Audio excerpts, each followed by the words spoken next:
ജനുവരി 20 നിൽക്കുക ചോദിക്കുക എന്ന തലക്കെട്ടോടുകൂടി 11ാമത്തെ പടിയുടെ ഭാഗമായി പേജ് 86 നിന്ന് പറയുന്ന ഭാഗമാണ് ഇന്നത്തെ ഡെയിലി റിഫ്ലക്ഷൻ. പലപ്പോഴും ആൽക്കഹോളിക്സ് അനോണിമസിന്റെ പ്രാർത്ഥനയും ധ്യാനവും ഒക്കെ വളരെ കൃത്യമായിട്ട് ബന്ധപ്പെട്ട് കിടക്കുന്ന ഏതൊരു കാര്യവും താൻ വിചാരിച്ച പോലെ ചെയ്യുന്ന ഒറ്റബുദ്ധിയിൽ പ്രവർത്തിക്കുന്ന ആളാണ് മദ്യാസക്തൻ. മദ്യാസക്തൻ എന്തെങ്കിലും ഒരു കാര്യത്തിൽ തീരുമാനം എടുത്താൽ, അല്ലെങ്കിൽ അവനെ ഉള്ളിലൊരു ചിന്ത വന്നു കഴിഞ്ഞാൽ പോലും അതങ്ങ് പ്രവർത്തിച്ചു കഴിയാതെ അവനൊരു സ്വൈര്യം ഉണ്ടാവില്ല, അല്ലെങ്കിൽ അവൻ നിൽക്കാൻ തയ്യാറാവുന്ന ഒരാളല്ല. അവൻ്റെ ദേഷ്യം അവൻ്റെ നിയന്ത്രണത്തിലല്ല, അവൻ്റെ സങ്കടം അവൻ്റെ നിയന്ത്രണത്തിലല്ല. ഇത്തരത്തിൽ സന്തോഷം, എന്തെങ്കിലും വിചാരിച്ചതിനൊക്കെ അപ്പുറം കാര്യങ്ങൾ സംഭവിച്ചു കഴിഞ്ഞാൽ സന്തോഷവും അവൻ്റെ കയ്യിലല്ല. ഇത്തരത്തിൽ വൈകാരികമായിട്ട് ആതുരരായിട്ടുള്ള ആളുകളാണ് മദ്യാസക്തർ. ആ മദ്യാസക്തർ ആൽക്കഹോളിക്സ് അനോണിമസിന്റെ പ്രോഗ്രാമിൽ എത്തുമ്പോൾ നമ്മൾ 1ാമത്തെ പടിയുടെ ഭാഗമായിട്ട് ആദ്യം ഉണ്ടാകുന്ന ഒരു കാര്യം, നമ്മുടെ സ്പോൺസർമാർ പറയുന്നത്, മുന്നേ കടന്നുപോയ ഓരോ പഴമക്കാരും നമ്മളെ ഓർമ്മപ്പെടുത്തുന്ന ഒരു കാര്യം എന്താണ്? നമ്മുടെ ജീവിതത്തിൽ നമ്മൾ മദ്യാസക്തരാണ്, നമുക്ക് ഇത്തരം പ്രശ്നങ്ങളൊക്കെ ഉണ്ട്, മദ്യത്താൽ നമ്മൾ ഇത്തരം കാര്യങ്ങളൊക്കെ ഉണ്ടായി എന്നുള്ളതിനപ്പുറമായിട്ട് ജീവിതം ചെറുപ്പം മുതൽ തന്നെ അനിയന്ത്രിതമായിരുന്നു എന്ന് നമ്മൾ കണ്ടെത്തുന്നു. ഇവിടെ ആ അനിയന്ത്രിതമായ ജീവിതത്തിലേക്ക് മദ്യം കടന്നു വന്നപ്പോഴാണ് പലതിനെയും നിയന്ത്രിക്കാൻ പറ്റാതിരുന്നത്. അവിടെ ഇത്തരം കുഴപ്പങ്ങളുണ്ട് എന്ന് അംഗീകരിക്കാൻ പോലും പറ്റാതിരിക്കുന്ന മദ്യാസക്തൻ ഇവിടെ 1ാമത്തെ പടിയുടെ ഭാഗമായിട്ട് കുഴപ്പങ്ങൾ അംഗീകരിക്കാൻ തുടങ്ങുന്നു. മറ്റുള്ളവരുടെ കുറ്റവും കുറവും പറയുന്നതിന് പകരം എൻ്റെ കുറ്റം എന്താണെന്ന് നോക്കുന്ന ആത്മപരിശോധനയിലേക്ക് കടക്കാൻ മദ്യാസക്തൻ തയ്യാറാവുകയാണ്. അപ്പം അങ്ങനെയാകുമ്പോൾ നമുക്ക് പല കുഴപ്പങ്ങളും നമ്മുടെ ജീവിതത്തിൽ പെട്ടെന്നുണ്ടാകുന്ന ഈ തീരുമാനമെടുക്കൽ വലിയ കുഴപ്പങ്ങൾ ഉണ്ടായിട്ടുണ്ട്. പെട്ടെന്ന് മുറി 2 എന്ന ഈ മനോഭാവം വലിയ വലിയ കുഴപ്പങ്ങൾക്ക് കാരണമായിട്ടുണ്ട് എന്ന് തിരിച്ചറിയുമ്പോൾ നമുക്ക് ദുർബലതകളും പല കുഴപ്പങ്ങളും അംഗീകരിക്കാനും നമ്മളെ കൊണ്ട് പറ്റുന്നില്ല എന്ന ബോധ്യം വരുമ്പോൾ നമ്മൾ എന്താ ചെയ്യുന്നത്? എന്തെങ്കിലും ഒരു പ്രശ്നം നമ്മുടെ ജീവിതത്തിൽ ഉണ്ടാവുന്നു. പല പ്രശ്നം ഉണ്ടാവും, സങ്കടം ഉണ്ടാവും, സന്തോഷം ഉണ്ടാവും. അപ്പൊ ഇത്തരം പ്രശ്നങ്ങളും ദേഷ്യമുണ്ടാവും. അത്തരം പ്രശ്നങ്ങൾ ഉണ്ടാകുമ്പോൾ നമ്മൾ എന്ത് ചെയ്യുന്നു? നമ്മൾ എടുത്തടിച്ച പോലെയുള്ള പ്രവർത്തികൾക്ക് നിൽക്കാണ്ട് ഒന്ന് പോസ് ചെയ്യണം, ഒന്ന് നിർത്തുകയാണ് അവിടെ.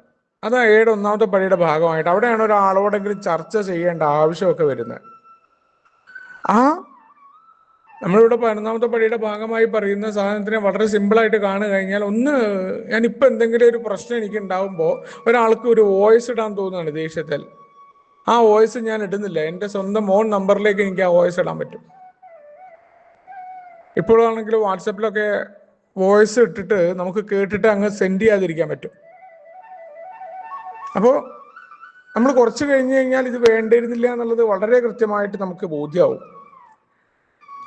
ഏതൊക്കെ തരത്തിലുള്ള വൈകാരികതയാണെങ്കിലും നമുക്ക് അപ്പോൾ ഉണ്ടാകുന്ന വികാരമല്ല കുറച്ച് കഴിഞ്ഞാൽ ഉണ്ടാവുന്നത്. അതുകൊണ്ടാണ് അവിടെ ഒന്ന് പോസ് ചെയ്യുക, ഒന്നല്ലെങ്കിൽ മീറ്റിങ്ങിന് പങ്കെടുക്കുക, ഏതെങ്കിലും സുഹൃത്തുക്കളുമായിട്ട്, പ്രത്യേകിച്ച് പ്രോഗ്രാമിൽ നിൽക്കുന്ന ആളുകളുമായിട്ട് ചർച്ച ചെയ്യുക. സ്പോൺസറെ കിട്ടിയിട്ടില്ലെങ്കിൽ നമ്മുടെ അടുത്ത സുഹൃത്തുക്കൾ, പ്രോഗ്രാം ചെയ്യുന്ന സുഹൃത്തിനെയാണ്. അവിടെ നമ്മുടെ ഹിതം നടപ്പിലാവുക എന്ന സ്വഭാവം മാറ്റിവെച്ചാൽ തീർച്ചയായിട്ടും പ്രോഗ്രാം പ്രവർത്തിക്കും നമുക്ക് കാണാൻ പറ്റും. എവിടെയെല്ലാമാണോ നമുക്ക് വൈകാരികമായിട്ട് നമ്മൾ ആതുരരാകുന്നത്, വൈകാരികമായ കുഴപ്പങ്ങൾ നമുക്കുണ്ടാകുന്നത്, സന്തോഷം ഉണ്ടാകുമ്പോഴും ഇത്തരം ഒരു അവസ്ഥ തന്നെയാണ്. അല്ലെങ്കിൽ ആ സന്തോഷത്തിൽ മതിമറന്നു പോകുന്ന ഒരാൾക്ക് സങ്കടം താങ്ങാൻ പറ്റില്ല. നമ്മൾ പറയും സന്തോഷവും അതേപോലെ തന്നെ എല്ലാം സമ്മിശ്രമാണെന്ന് പറയുമ്പോൾ മനുഷ്യൻ എപ്പോഴും ആഗ്രഹിച്ചു കൊണ്ടിരിക്കുന്നത് സന്തോഷിക്കുക എന്നുള്ളതാണ്. ഈ സന്തോഷത്തിന് ആഗ്രഹിച്ചിട്ടാണ് പലപ്പോഴും മദ്യത്തിലേക്ക് ഇങ്ങനെ പോയിക്കൊണ്ടിരിക്കുന്നതിന്റെ കാരണം. അപ്പൊ സന്തോഷത്തെ വളരെ കൃത്യമായി കൈകാര്യം ചെയ്യേണ്ടതുണ്ട്, മറ്റൊരാളുമായിട്ട് നമ്മൾ ചർച്ച ചെയ്യേണ്ടതുണ്ട്. സന്തോഷത്തിൽ അമിതമായിട്ട് മുഴുകുക, അല്ലെങ്കിൽ സന്തോഷത്തിന് നമ്മൾ പറയുന്ന പോലെ നൈമിഷികമായ ആനന്ദങ്ങൾക്ക് വേണ്ടിയിട്ട് സമയം ചെലവഴിക്കാൻ, അല്ലെങ്കിൽ അതിനുവേണ്ടി ചെലവഴിച്ച ആളുകളായ നമ്മൾ ഇവിടെ ഒരു മാറ്റത്തിന് തയ്യാറാകുന്നുണ്ട്.